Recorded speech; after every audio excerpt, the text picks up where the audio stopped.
اس کی صحبت کا اثر آپ پر برا ہی ہوگا. وہ آپ کو کبھی بھی ساچی پند یعنی کہ سچی نصیحت نہیں کر سکتا ہے، سچائی کا راستہ نہیں دکھا سکتا ہے.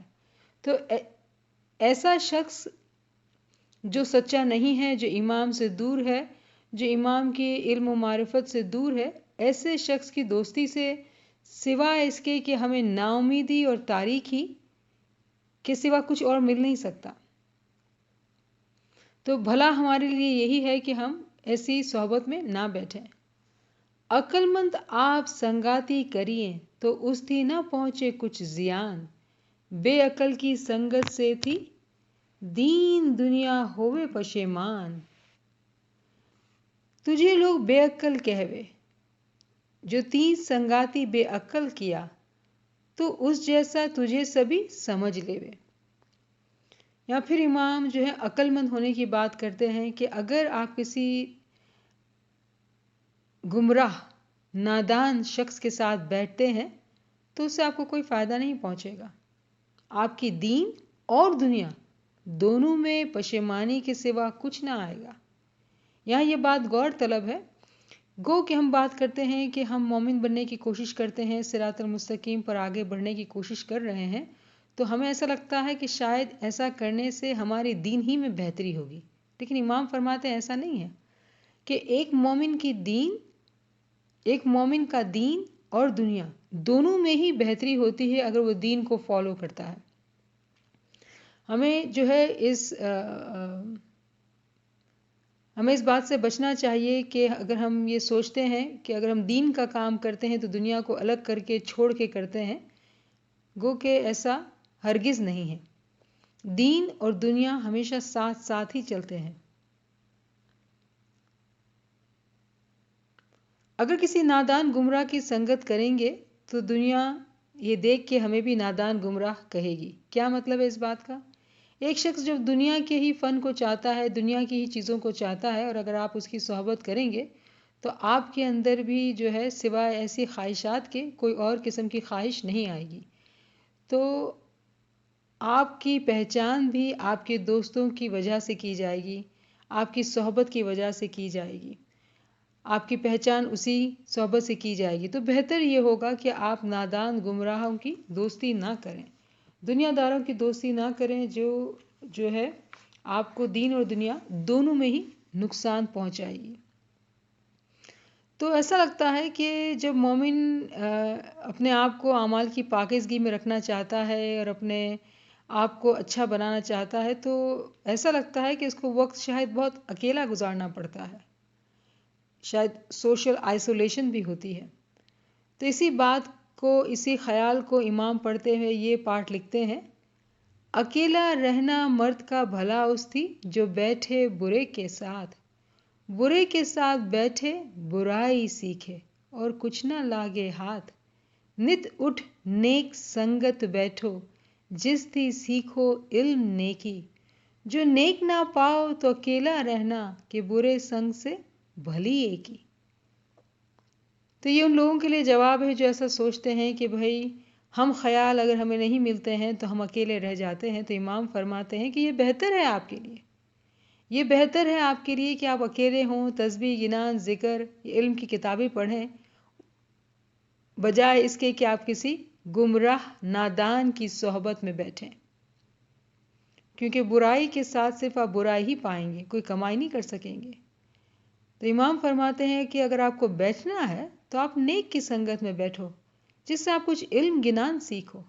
اگر نیک نہیں پاتے ہو، کسی کو نیک نہیں پاتے ہو اپنے پاس، تو اس سے بہتر ہے کہ اکیلے رہو، اور اس میں کوئی برائی نہیں ہے.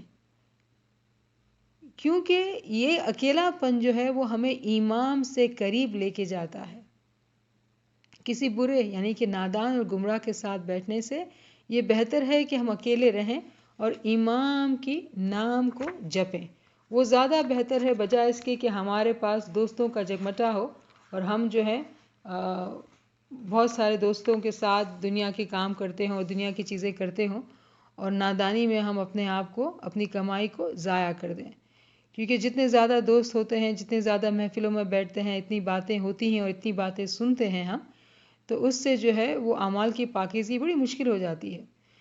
اگر آپ مومنوں کے ساتھ بیٹھتے ہیں تو اچھی بات ہی سنیں گے، اچھی بات ہی بولیں گے، کچھ سیکھیں گے، کچھ امام کا نام لیں گے، تو وہ بہتر ہے اس سے کہ آپ جو ہے کسی برے کے ساتھ بیٹھیں۔ اور اگر کوئی محفل نہیں ملتی ہے تو اس اکیلا رہنا زیادہ بہتر ہے بجائے اس کے کہ آپ گمراہ کی صحبت میں بیٹھیں۔ پھر ہم نے جو نیک صحبت کا چیپٹر کیا تھا اس کے 2 لاسٹ ورسز جو ہم نے نہیں پڑھے تھے، بہت ہی پیارے، بہت ہی خوبصورت ورسز امام نے لکھے ہیں۔ امام فرماتے ہیں، نت اٹھ سجن دیکھیے تو ہری ہووے نہ کی واڑی، نت اٹھ سجن دیکھیے تو ہری ہووے نہ کی واڑی، نہ کا پھل تو یہ ہے جو دیکھیے آپ سجن دہاڑی، باغ تو پھلے نہ کا جو نت پانی سینچو دیدار، ہر دم ذکر جو کرو تو تن من نہ وسے آپ سرجن ہار۔ ایک مومن، ایک نیک بخت کی نشانی یہ ہے کہ وہ اٹھ کر اپنے مولا کو دیکھتا ہے، نیند سے اٹھ کر وہ اپنے امام کو دیکھتا ہے۔ کیا مطلب ہے یہاں پہ؟ مطلب جو ہے اگر ہم ذکر کے ذریعے بھی امام کی دیدار کو پاتے ہیں، علم کے ذریعے بھی امام کی دیدار کو پاتے ہیں، اپنے اندر ذکر کی وجہ سے جو شادمانی ہوتی ہے اس کے اندر امام کی دیدار کو پاتے ہیں، تو یہ تمام جو ہے مثالیں ہیں باطن کے اندر امام کو محسوس کرنے کی، امام کے ساتھ کو محسوس کرنے کی۔ جب ہم ایسا محسوس کرتے ہیں تو بڑی خوشی، بڑی شادمانی ہوتی ہے۔ جو شخص محبت کرتا ہے وہ اپنے امام کو ہر صبح نیند سے جب اٹھتا ہے وہ دیکھتا ہے۔ کس طرح سے؟ ذکر کے اندر، گریہ کے اندر، عبادت کے اندر۔ اور اس سے کیا ہوتا ہے؟ محبت کا باغ جو ہے پھلتا پھولتا ہے۔ تو کیا کرنا ہے ہمیں اس باغ کو اور پھلنے پھولنے کے لیے؟ ہر دم ذکر جو کرو تو تن من وہ ویسے آپ سرجنہار۔ جب ایک مومن سالک ہر دم ذکر میں رہتا ہے تو اس کے تن اور من میں ہر وقت امام کی محبت کا ایک درخت جو ہے وہ تناور ہوتے چلے جاتا ہے۔ نیک مجلس میں نت نت جائیے، سنیے علم عرفان الہی، نیک مجلس میں نت نت جاتے گھٹے اگنان اور دل کی سیاہی، دل روشن ہووے صاف آئینہ اس میں دسے حق دیدار، خود منزل اپنی کو پاوے اے فرمایا صاحب اسرار۔ سبحان اللہ۔ امام فرماتے ہیں کہ جو نیکی کی مجلس ہے، جو علم گنان کی مجلس ہے، وہاں اٹھ اٹھ کر جائیے، ایفرٹ کریں، محنت کریں، ان کلاسز میں جائیں، آپ مس نہ کریں کلاسز کو، آپ جائیں۔ کیوں؟ ایسی مجالس میں جانے سے آپ کے اندر سے جو لا علمی ہے، جو تاریکی ہے، جو سیاہی ہے، وہ ختم ہو جائے گی اور آپ کا دل روشن ہوگا۔ جب دل روشن ہوتا ہے تو ادھر کیا ہوتا ہے؟ ادھر امام کے دیدار ہوتے ہیں۔ جب دل پاکیزہ ہوتا ہے تو امام کے دیدار ہوتے ہیں، اور ایسا شخص ہی اپنی منزل کو پاتا ہے۔ یہ کون ہمیں بتا رہا ہے؟ یہ کون نصیحت کر رہا ہے؟ امام، جو تمام اسرار کے مالک ہیں، جو تمام سیکریٹس کو جاننے والا ہے۔ وہ فرما رہے ہیں ہم سے کہ اگر ہم علم مجلس میں جاتے رہیں گے تو ہمارے اندر امام کے دیدار کو پائیں گے، ہمارے دل کے اندر سے سیاہی، گمراہی ہٹ جائے گی۔ تو مولا جو ہے ہمیں یہ ہدایت دے رہے ہیں کہ میں رازوں کا جاننے والا ہوں، میں جانتا ہوں کہ آپ جو ہے وہ شادمانی پائیں گے، آپ کی لا علمی گھٹے گی۔ اور اپنے آپ کو صاحب اسرار کہنا، یہاں پر اس بات کی طرف توجہ دلانا ہے کہ امام جو ہے بہت سارے رازوں کا مالک ہے۔ جب آپ اس راستے پر چلتے ہیں، یہ راستہ جو ہم نے بات کی ہے یہ ایک امتحان ہے ایک مومن سالک کے لیے قربانی کا۔ اگر وہ اپنے آپ سے دنیا داروں کی صحبت سے اپنے آپ کو دور کر لیتا ہے، شاید اکیلا ہوتا ہے اور علم گنان کی محفل میں وہ دوڑ کر پہنچتا ہے، کبھی مس نہیں کرتا ہے، تو اس کے نتیجے میں صاحب اسرار ہمارے اوپر ان رازوں کو کھول دیتے ہیں جس سے ہماری روحانی ترقی میں بہت تیزی آتی ہے۔ یہاں پر ہم تمام جو جمع ہوئے، ہماری ایک ہی خواہش ہے، وہ یہ کہ ہم اس راستے کو بہت تیزی سے عبور کریں، جلدی جلدی چلیں اس راستے پر۔ جلدی جلدی ہم درجات کی بلندی پر پہنچے، رفیع الدرجات ذو العرش۔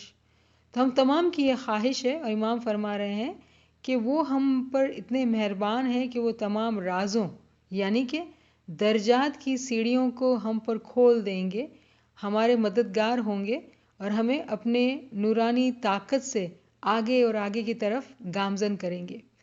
تو ہم مولا سے یہی خواہش کریں گے کہ مولا ہم پر رحم کرے، ہم پر راضی رہے اور ہمیں درجات کی بلندی کے عرش تک ہمیں پہنچا دے۔ آمین الہی آمین۔ یا علی مدد۔